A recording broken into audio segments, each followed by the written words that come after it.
novej sérii Prečo youtuber by som chcel ešte niečo povedať. Je to mega séria a ideme na to.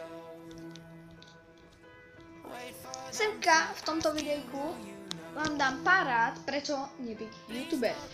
Hlavne preto, keď ste... Takže v tomto videu, ako som už hovoril, dám vám pár rád, prečo nebyť youtuber. A hlavne... Čo? Nebyť? Videl si ako rádio. Je tu so mnou aj Repus. No. Ale toto video je zamerané na mňa a... tým, že Netflix počiatkom si chráni súkromie, to už hovoril vo svojom videu, a proste keď si pôjdeš tak dnes s ľudskou, no ľudci, si pôjdu na prechádzku a furt ich bude obťažovať nejaký podpis!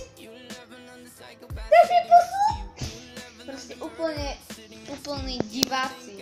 Ja taký nie som, ako keď stretnem youtubera, ktorého mám strašne rád, tak ho aspoň popýtam o fotku, keby som mal mobil.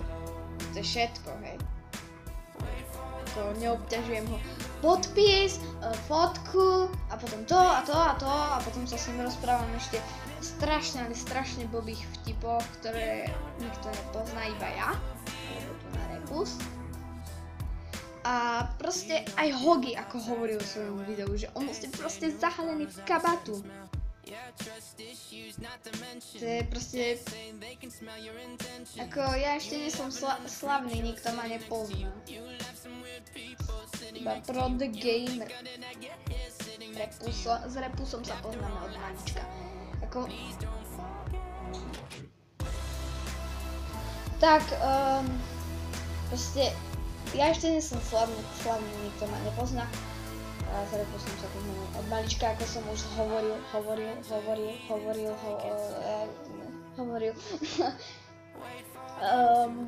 Potom aj Gogo, Exploited, Matúš a iní youtuberi, menujú sa Martin a iní, proste sú picami, ale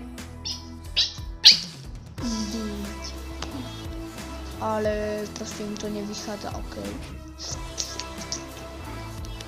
Ja som si olízal mobil. Ja som taký retard. Tak